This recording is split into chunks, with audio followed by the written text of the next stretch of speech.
A lo largo de más de 6.000 kilómetros, un río atraviesa China de oeste a este, cruzando montañas, llanuras y ciudades que han crecido a su paso durante milenios. Nace en los glaciares del Tíbet a más de 5.000 metros de altitud y recorre una geografía cambiante, desfiladeros profundos, valles estrechos, meandros inmensos que se abren paso hasta el mar de la China Oriental. A lo largo de su curso alimenta cultivos, sostiene industrias, conecta provincias y da sentido a la vida de cientos de millones de personas. Durante siglos, el Yangtze ha sido el eje natural de la civilización china. Sus aguas han irrigado arrozales, movido mercancías y definido fronteras culturales, pero también ha sido una amenaza. Sus crecidas, a veces impredecibles, han provocado algunas de las inundaciones más letales de la historia, miles de muertos, cosechas perdidas y ciudades arrasadas. Durante generaciones, las autoridades imperiales y luego los gobiernos modernos intentaron regular su caudal. Construyeron diques, canales, estaciones de control, pero el río siempre terminaba imponiendo sus propias reglas. El Yangtze es más que un recurso hídrico, es una fuerza natural difícil de someter. Y sin embargo, a finales del siglo XX, China decidió intentarlo de nuevo, esta vez a una escala sin precedentes. Se proyectó una estructura inmensa, una obra de ingeniería que no solo interrumpiría el curso del río, sino que lo transformaría por completo. El objetivo era ambicioso: controlar las crecidas, generar energía y facilitar el transporte fluvial. El lugar elegido fue un tramo del río conocido por su belleza y su complejidad geológica, las Tres Gargantas, un encajonamiento natural entre montañas con aguas profundas y corrientes intensas, un lugar que durante siglos fue admirado por poetas y temido por navegantes. Allí, en el corazón de China, comenzó una obra que cambiaría el paisaje, la relación del país con el agua y el lugar del río en el imaginario nacional. La presa que se levantaría sobre ese punto no sería simplemente una infraestructura más, sería un símbolo, una demostración de capacidad técnica y una intervención directa sobre una de las fuerzas naturales más influyentes del país, el agua. Pero cuando se detiene un río como el Yangtze, nada vuelve a ser igual. Hoy, en las guerras del agua, la presa de las Tres Gargantas, el dragón que domó el Yangtze. En el invierno de 1931, una espesa capa de nieve y hielo se acumuló en las montañas del centro de China. Con ello, la primavera trajo un deshielo intenso y con él una crecida temprana del Yangtze. En un país que había vivido 2 años de sequía, todo esto parecía una bendición. La tierra seca por fin se empapaba, los arrozales volvían a llenarse y los embalses respiraban. Pero pronto la bendición se convirtió en maldición. La lluvia no dejó de caer semana tras semana. En julio, hasta 9 ciclones impactaron la región. Las aguas no daban tregua. El suelo ya no absorbía y las presas eran insuficientes. El río creció, se desbordó, arrasó pueblos, devoró campos de arroz, cubrió caminos y contaminó pozos. Todo lo que encontraba a su paso desaparecía bajo una masa de agua turbia y descontrolada. Las inundaciones alcanzaron 180.000 kilómetros cuadrados y se extendieron también a otros grandes ríos del país. Todos crecieron al mismo tiempo, saturando las tierras bajas del centro y el este de China. La situación escapó a cualquier capacidad de respuesta. Y así, en el verano de 1931, lluvias incesantes, deshielos y tormentas tropicales provocaron una de las mayores catástrofes naturales de la historia de la humanidad.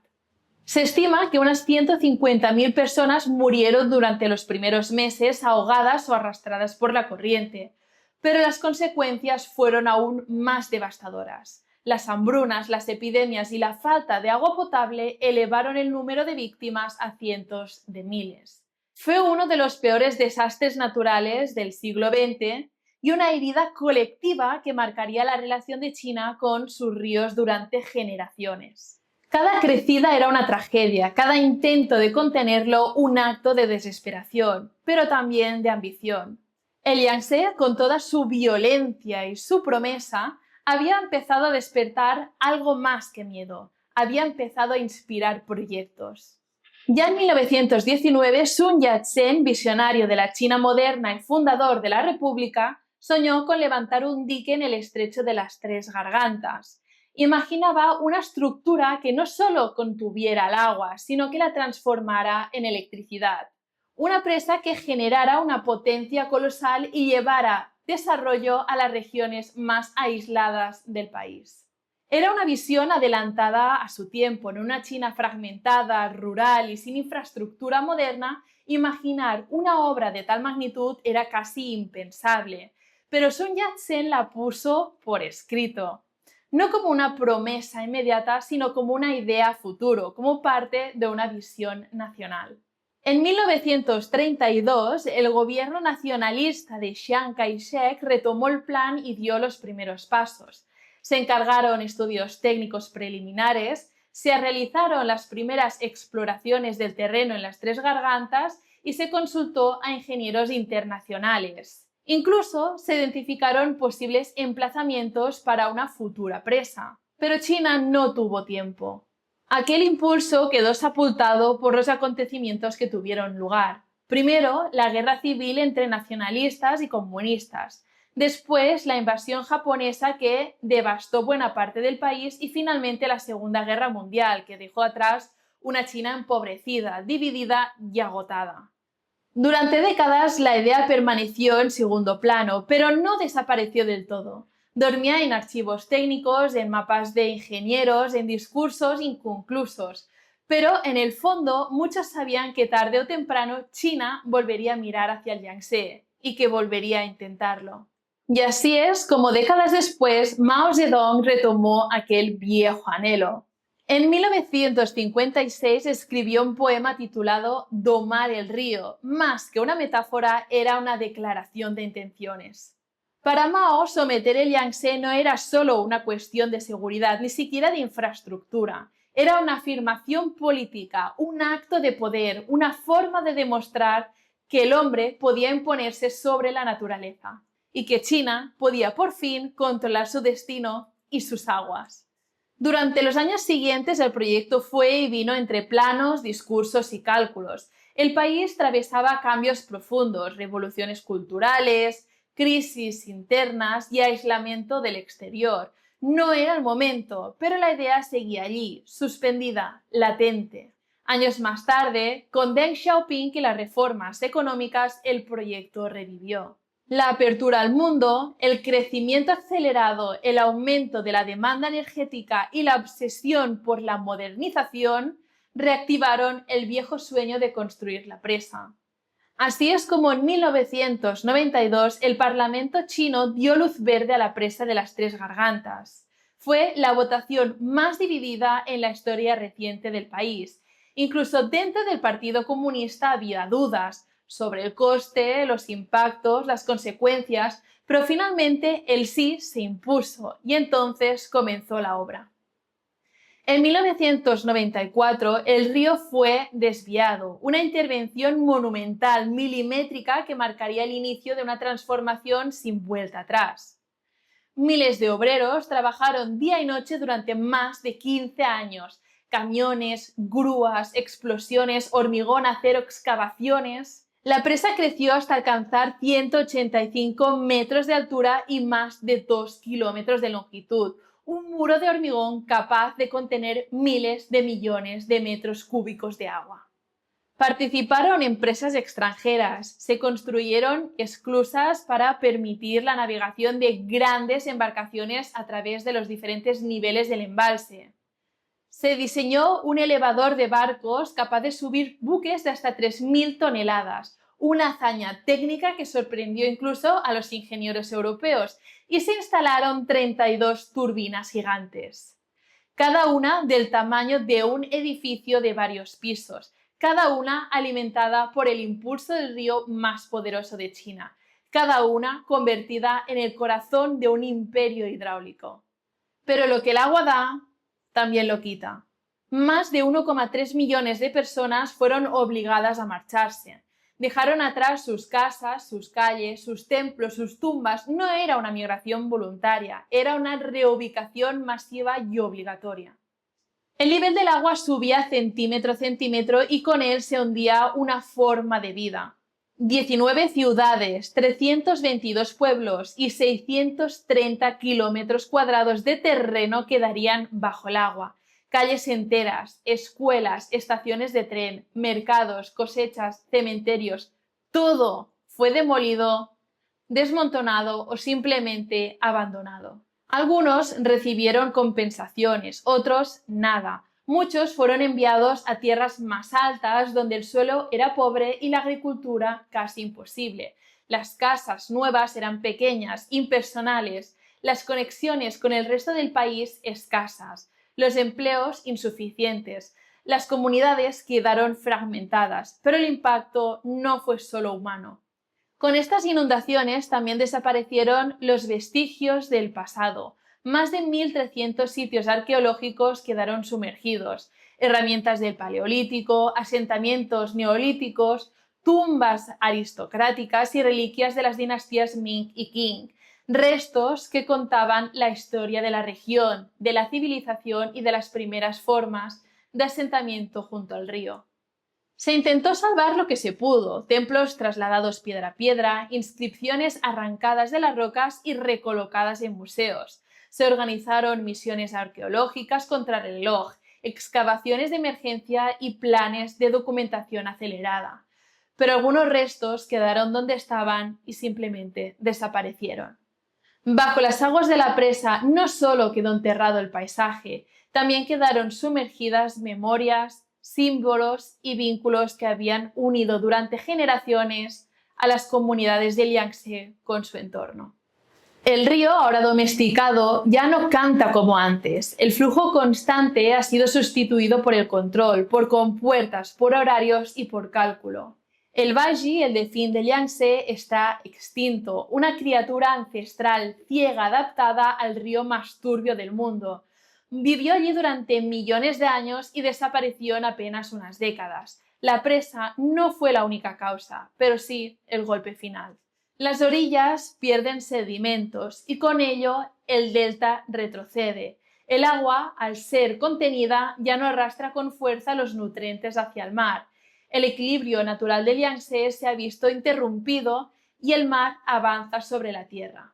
El delta, donde habitan más de 30 millones de personas, se vuelve más vulnerable frente al aumento del nivel del mar y la intrusión salina. Y hay algo más profundo, algo que no se ve, pero se siente. El peso colosal del embalse, de más de 39.000 millones de toneladas de agua retenida, presiona las fallas geológicas de la región. El agua se filtra, lubrica las grietas y con ello el suelo cede, se adapta y tiembla. Desde su llenado se han registrado más de 3.000 pequeños terremotos en la zona, algunos apenas perceptibles, otros letales. Los deslizamientos de tierra han destruido pueblos enteros a orillas del río Yangtze. En algunas zonas las laderas ya no son roca firme, sino son barro inestable. Además, las lluvias aceleran el proceso. El embalse modifica el régimen de humedad y donde antes había piedra, ahora hay riesgo. El río ha sido silenciado, domado, pero bajo esa calma algo se mueve, porque cuando se altera el equilibrio de la tierra, el conflicto no siempre es visible, a veces solo está esperando su momento. Y no solo dentro de China, países como Vietnam, Laos y Camboya temen que el control del río se convierta en un arma diplomática. Aunque el Yangtze no cruza directamente sus territorios, forma parte del complejo sistema hídrico del sur de China que alimenta de forma directa o indirecta a otros grandes ríos como el Mekong. Porque el agua no respeta fronteras y porque quien abre y cierra las compuertas del Yangtze también influye de forma silenciosa en el destino de millones de personas río abajo. Algunos analistas llaman a la presa la bomba de agua. Una construcción de tal escala no solo acumula energía, también acumula riesgo. Un solo fallo estructural, un acto de sabotaje o un terremoto inesperado y la tragedia podría ser incalculable. Pero pongamos los números sobre la mesa. La presa genera hasta 22.500 megavatios. Es la planta hidroeléctrica más grande del mundo, suficiente para abastecer a 80 millones de personas. Ha evitado inundaciones, ha permitido regular el transporte fluvial y ha reducido las emisiones de carbono al sustituir parte del carbono por energía renovable. Es, sin duda, una obra colosal, un símbolo de ingeniería, ambición y capacidad técnica, y sin embargo, el modelo está cambiando. China hoy en día invierte más en energía solar y eólica que en hidroeléctrica. Los nuevos parques solares del desierto del Gobi, los campos eólicos en Mongolia Interior, las baterías de almacenamiento masivo, todo apunta hacia otra dirección. Porque el clima cambia, las sequías se alargan, los monzones se alteran y la regularidad que necesita una presa como esta ya no es tan predecible. Las grandes represas ya no son el futuro, son el pasado convertido en herencia, una herencia útil, poderosa, costosa y cargada de contradicciones y peligros. La presa de las Tres Gargantas es una proeza técnica, pero también es una advertencia sobre lo que se gana y sobre lo que se pierde. Es una lección escrita en hormigón y agua. ¿Valió la pena? ¿Fue progreso o fue imposición? ¿Puede llamarse victoria cuando tantos fueron desplazados? ¿Cuánto cuesta realmente controlar un río? El agua construye, el agua destruye y el agua decide. Porque el agua es vida, pero también es poder, y donde hay poder, siempre hay conflicto. Muchas gracias por acompañarme en este episodio. Si te ha hecho pensar, si te ha removido algo por dentro y si te ha abierto preguntas que no tienen una sola respuesta, entonces este viaje ha valido la pena. Te invito a seguir explorando conmigo otras guerras silenciosas donde el agua no solo fluye, también divide, protege, amenaza o reconcilia. Esto es Las Guerras del Agua. Nos vemos en el próximo vídeo.